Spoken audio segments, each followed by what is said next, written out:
നമസ്തേ. ഹിന്ദു എന്ന് വിളിക്കപ്പെടുന്ന ഈ മണ്ണിന്റെ അവകാശികളായ ഭാരതീയരോട് ഒരു കാര്യം പറയാനുണ്ട്. നിങ്ങളുടെ മതം പഠിക്കുക, അതായത് സനാതന ധർമ്മം പഠിക്കുക. നിങ്ങളുടെ നെറ്റിയിലും വസ്ത്രധാരണത്തിലും ദൈവിക ചിഹ്നങ്ങളും ഹിന്ദുമത അടയാളങ്ങളും ധരിക്കുക. ഹിന്ദുമതത്തെ സംരക്ഷിക്കുക. നമ്മുടെ ആചാര്യന്മാരെ സ്നേഹിക്കുക, ബഹുമാനിക്കുക. ഇല്ല എങ്കിൽ ഇപ്പോൾ ബംഗ്ലാദേശിൽ അനുഭവിക്കുന്ന ഓരോ അനുഭവവും നമുക്കും ഉണ്ടാകും. എന്തുകൊണ്ടാണ് ഈ പ്രത്യേക മതത്തെ പല രാജ്യങ്ങളും അകറ്റി നിർത്തുന്നത്, നിരോധിക്കുന്നത്? ചില കാര്യങ്ങൾ നമുക്കൊന്ന് പരിശോധിക്കാം. ചൈനയിലെ റോസ, റമദാൻ, നമാസ്, താടി, ബുർഖ, നിസ്കാരം, മുസ്ലിം മതം എല്ലാം നിരോധിച്ചു. മ്യാൻമറിൽ മുസ്ലിം ഭീകരനെ കണ്ടാൽ കൊല്ലാനുള്ള ഉത്തരവ്. മിക്കവാറും എല്ലാ ജിഹാദി പള്ളികളും തകർത്തു. ജപ്പാൻ ഇസ്ലാം നിരോധിച്ചു. ഇസ്ലാം പ്രചരിപ്പിക്കൽ നിയമപരമായ കുറ്റം. ഐക്യരാഷ്ട്രസഭയിൽ നിന്ന് ഉത്തരവ് നൽകിയിട്ടും ഒരു മുസ്ലിമിന് പോലും അഭയം നൽകാൻ വിസമ്മതിച്ചു. അങ്കോള രാജ്യത്ത് ഇസ്ലാം പാടെ നിരോധിച്ചു. ഫ്രാൻസ് 210 മസ്ജിദുകൾ ഒറ്റ ദിവസം കൊണ്ട് തകർത്തു. ഓസ്ട്രേലിയ എല്ലാ മുസ്ലിങ്ങൾക്കും നൽകിയിരിക്കുന്ന മുന്നറിയിപ്പ് നിയമമനുസരിച്ച് ജീവിക്കുക, അല്ലെങ്കിൽ രാജ്യം വിടുക എന്നാണ്. ബ്രിട്ടൻ മുസ്ലിങ്ങളോടുള്ള വിവേചനവും വിദ്വേഷവും പല രാജ്യത്തും ജനങ്ങൾ പരസ്യമായി തന്നെ കാണിക്കുന്നു. അമേരിക്ക എയർപോർട്ടിൽ തന്നെ ടൈറ്റ്സ് അഴിച്ചെടുക്കും. ഷാരൂഖും അസം ഖാനും അബ്ദുൽ കലാം സാർ പോലും ഇരകൾ. ഇസ്രായേൽ മുസ്ലിമിന്റെ മുഖ്യ ശത്രു. കല്ലാണ് ഇഷ്ടികയ്ക്കുള്ള ഉത്തരം. ശ്രീലങ്ക എല്ലാ പള്ളികളിലും തിരച്ചിൽ നടത്തുകയും ബുർഖ നിരോധിക്കുകയും ചെയ്യുകയാണിപ്പോൾ. ഇപ്പോൾ മുസ്ലിം രാജ്യങ്ങളിലെ ജിഹാദി മുസ്ലിങ്ങളുടെ അവസ്ഥ എന്തെന്നറിയുമോ? പാകിസ്ഥാൻ ഷിയ സുന്നികളുടെ പേരിൽ എല്ലാ വർഷവും കലാപങ്ങൾ.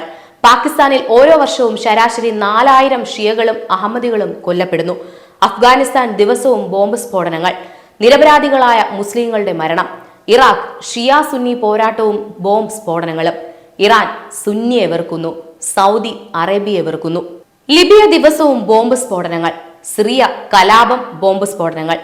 ഈജിപ്ത് ഷിയ സുന്നി പോരാട്ടം. ബംഗ്ലാദേശ് ന്യൂനപക്ഷങ്ങളായ ഹിന്ദുക്കളെയും ക്രിസ്ത്യാനികളെയും വേട്ടയാടി കൊല്ലുകയും ഉന്മൂലനം ചെയ്യുകയും എവിടെ നോക്കിയാലും കലാപങ്ങൾ, ബോംബ് സ്ഫോടനങ്ങൾ. എന്നാൽ ഭാരതത്തിൽ എല്ലാ സൗജന്യങ്ങളും അനുഭവിച്ചുകൊണ്ട് സുരക്ഷിതരായി ജീവിച്ചുകൊണ്ട് കാഫിറുകളായ ജിഹാദി തീവ്രവാദി മുസ്ലിങ്ങൾ ഹിന്ദുക്കൾക്ക് നേരെ ചെയ്യുന്ന ക്രൂരതകൾക്ക് അതിരില്ല. രാജ്യത്തെ നിരപരാധികളായ ഹിന്ദുക്കൾ ഭീകരാക്രമണങ്ങൾക്ക് വിധേയരാകുന്നു. ഹിന്ദു പെൺകുട്ടികൾ ഇവിടെ സുരക്ഷിതരല്ല. കാരണം ലവ് ജിഹാദ്. അവർക്ക് എപ്പോഴും എന്തും ഭാരതത്തിൽ ചെയ്യാം. ത്രിവർണ പതാക കത്തിച്ച് ഭാരതമാതാവിനെ അധിക്ഷേപിക്കാം. തീവ്രവാദി മൗലാന ഭക്തിയെ പോലുള്ളവർ പ്രധാനമന്ത്രിയെ അധിക്ഷേപിക്കും. ഹിന്ദുക്കളുടെ ദേവീദേവന്മാരുടെ അശ്ലീല ചിത്രങ്ങൾ വരയ്ക്കാം. കാഫിർ ഒവൈസിയെ പോലുള്ള തീവ്രവാദി നേതാക്കൾ 15 മിനിറ്റ് കൊണ്ട് 100 കോടി ഹിന്ദുക്കളുടെ കഴുത്ത് മുറിക്കുന്നതിനെ കുറിച്ച് സംസാരിക്കുന്നു. കാഫിറുകളായ ഹുറിയത്ത് നേതാക്കൾ പാകിസ്ഥാൻ സിന്ദാബാദ് എന്ന മുദ്രാവാക്യം ഉയർത്തുന്നു. ബംഗാളിലെയും അസമിലെയും മുസ്ലിങ്ങൾ രാജ്യത്തെ ഒറ്റിക്കൊടുക്കുന്നു. ബംഗ്ലാദേശികൾക്ക് അഭയം നൽകുന്നു. കാപട്യത്തിന്റെ മറ്റൊരു പേര് അമീർ ഖാൻ.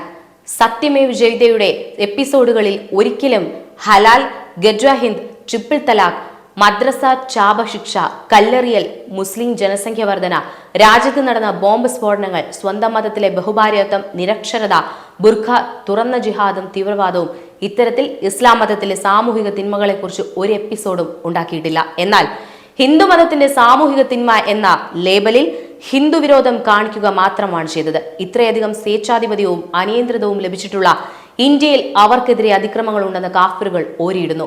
ഇന്നുവരെ ഈ നാട്ടിലെ മതേതര ഹിന്ദുക്കൾ അറിയാത്ത ചില സത്യങ്ങൾ എന്തൊക്കെയാണെന്ന് നോക്കാം. ഇന്ത്യയിൽ 3 ലക്ഷം ജിഹാദി മുസ്ലിം പള്ളികളുണ്ട്. മറ്റൊരു രാജ്യത്തും ഇല്ലാത്ത സംഖ്യയാണിത്. വാഷിംഗ്ടണിൽ 24 ജിഹാദി പള്ളികളുണ്ട്.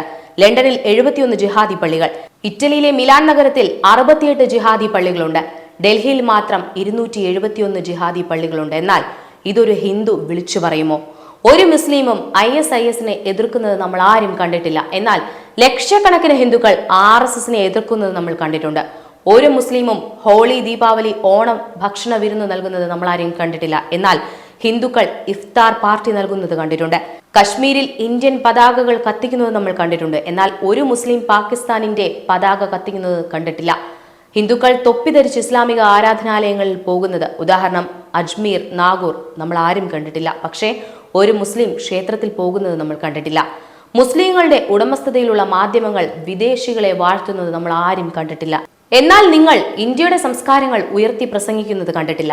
എന്തായാലും ഹൈന്ദവർ സനാതന ധർമ്മം പഠിക്കുക.